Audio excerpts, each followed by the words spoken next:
Você sabia que 78% dos brasileiros afirmam que confiam mais em robôs do que nos seus próprios líderes? E você acha que é possível criar times de alta performance sabendo desse número? Depois da vinheta eu vou te contar um pouquinho sobre isso e nós vamos falar como criar times de alta performance mesmo dentro de um cenário como esses.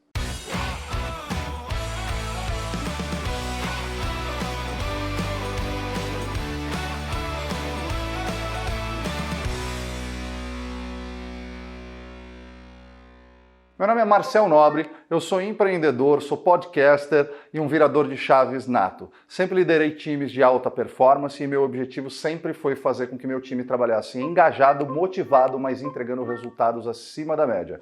Eu sou o teu professor na jornada de hoje e eu vou te ajudar a entender como você faz para tornar o teu time também de alta performance. Primeiramente, o que é alta performance? Será que é trabalhar 20 horas por dia e o teu time no final do mês está esgotado e não conseguir trabalhar mais? Será que ter um time de alta performance demanda eu ser um chefe autoritário que vai exigir o máximo dos funcionários?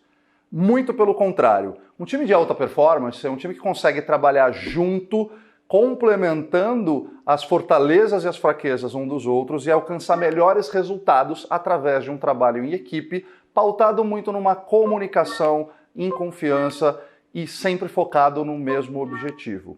O significado de alta performance é você entregar resultados consistentes e de longo prazo. Quando a gente fala de um time de alta performance, é um grupo de pessoas com habilidades complementares e que trabalham de forma compartilhada, co-criando coisas diferentes, questionando coisas diferentes e que compreendem os objetivos, sendo esse em comum. Elas também estão engajadas em alcançar esses objetivos, sempre de forma coletivamente responsáveis e buscando a overperformance. O objetivo dessa aula de hoje é você entender como aperfeiçoar a sua equipe para que eles tenham atitudes de alta performance.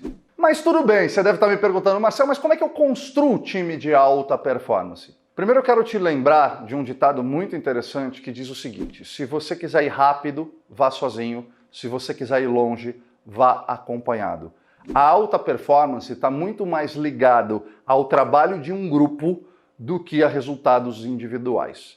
Sim, você pode ser um profissional de alta performance dentro da sua função, mas a sua função ela sempre vai depender de outras pessoas e outras pessoas também vão depender delas. Não adianta você ser alta performance num time fraco ou num time medíocre que não se conversa, que não tenha liberdade, que não confia, que não conflitam, porque a sua alta performance vai entrar numa média ou até numa baixa performance. É como colocar o Cristiano Ronaldo para jogar num time da terceira divisão. Ele não vai ser campeão da Champions League com esse time da terceira divisão. Na agenda de hoje, primeiro nós vamos falar de times de alta performance, quais são as características desses times, o que forma um time de alta performance, muito baseado em estudos que já foram feitos. Então não é só a minha opinião, mas a opinião de estudos muito bem elaborados que eu vou te provar que o time de alta performance está muito mais ligado ao coletivo do que ao desempenho individual. Segundo, nós vamos falar dos desafios do trabalho em equipe. Como você faz para trabalhar junto com a sua equipe num mundo tão complexo, onde existem tantas variáveis existentes, e eu vou te ajudar a entender como que você faz esse time trabalhar em conjunto para alta performance. E por último, nós vamos falar de um dos valores da Stone, que é o Team Play. Como você constrói um time que joga junto em busca da alta performance. Em 2012, o Departamento de Operações de Pessoas do Google começou um estudo para tentar identificar, dentro dos diversos grupos que trabalham dentro do Google, quais eram os times que tinham alta performance, como fazer para que as pessoas tivessem alta performance, quais eram os segredos dos times de alta performance. Eles tentaram descobrir o que fazia essas pessoas terem alta performance. Será que era a forma como eles eram recompensados? Será que era a composição daquele time? Será que se eu colocar todos os introvertidos no mesmo grupo, eles vão entregar mais resultados? Ou talvez os extrovertidos? Será que se separar homens e mulheres, grupos entre homens e mulheres, ou só de homens ou só de mulheres? Eles fizeram um estudo muito profundo e tentaram analisar e buscar padrões para identificar quais seriam os principais segredos para se construir o time de alta performance.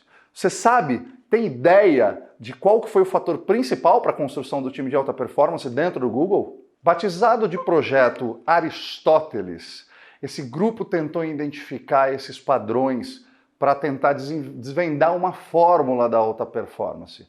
E o mais interessante de tudo é que mesmo em grupos idênticos, haviam diferenças de performance.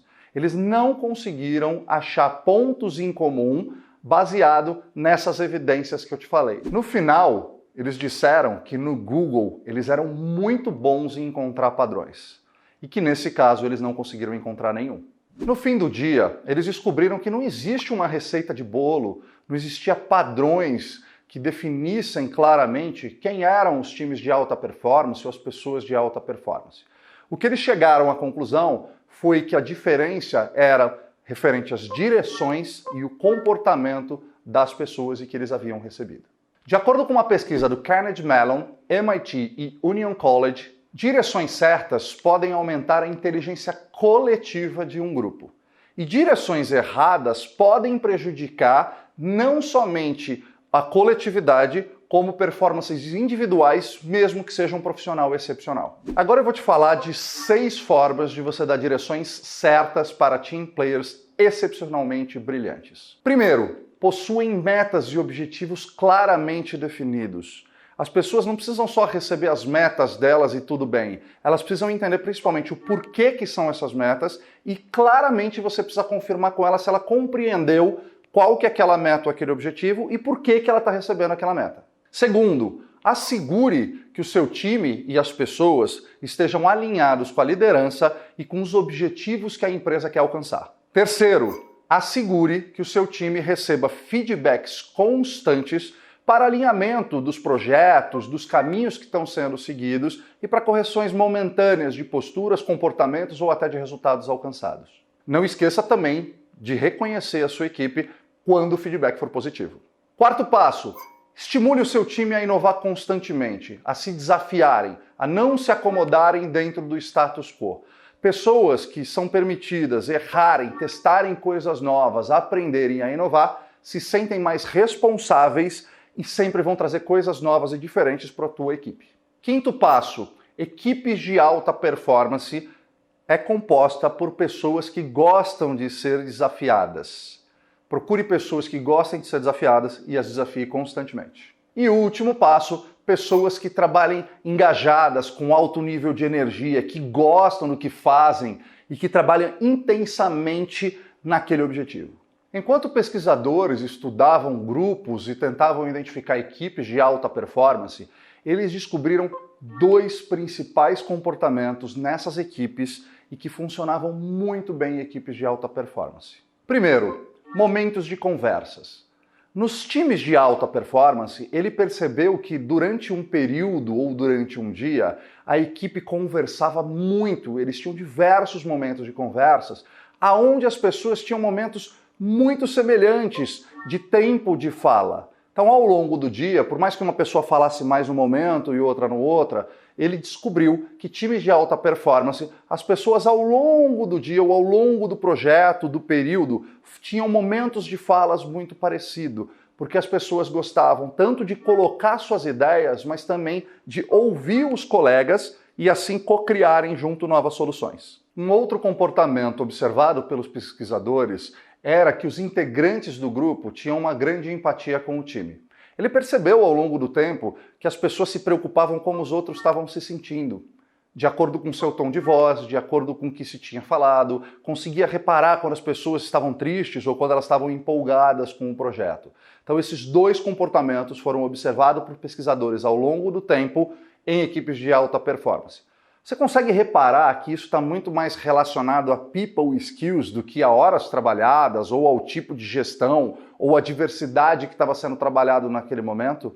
Eram pessoas que abriam momentos de conversa e proporcionalmente todos tinham a oportunidade de falar e as pessoas estavam o tempo todo atentas e empáticas às outras pessoas da equipe. Em nenhum momento eles perceberam que comportamentos individuais ou preocupações de performance individuais se sobressaíam por uma equipe de alta performance. Porém, quando as equipes eram coesas, as pessoas se preocupavam uma com as outras, estavam dispostas a ajudar e estavam dispostas a escutar tanto quanto a falar. Isso eram fatores preponderantes para uma equipe de alta performance.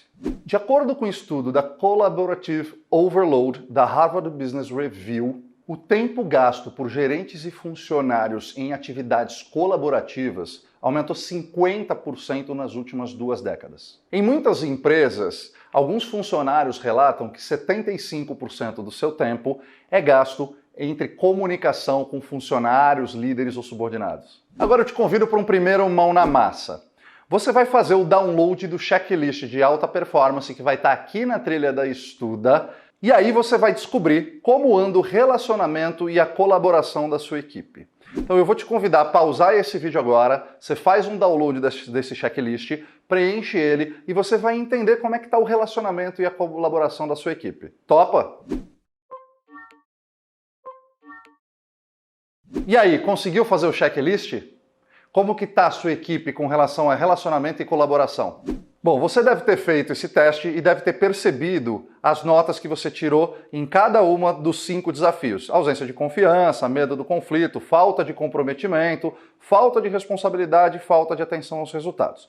É o seguinte, se você conseguiu de 11 a 12 pontos, quer dizer que sua equipe precisa imediatamente melhorar esse aspecto para trabalhar bem.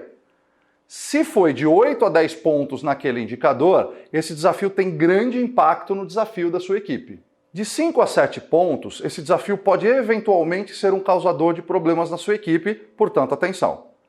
E menos de 5 pontos, esse desafio não está presente na sua equipe, então você está fazendo um bom trabalho, pode focar nos demais. Eu vou te sugerir que você priorize pelos pontos mais críticos e atue para resolver esses problemas o quanto antes. Espero que você tenha aprendido alguma coisa com esse primeiro vídeo, que você vai implementar essas coisas que eu estou te falando aqui, e a gente se vê no próximo vídeo, onde nós vamos falar de desafio do trabalho em equipe.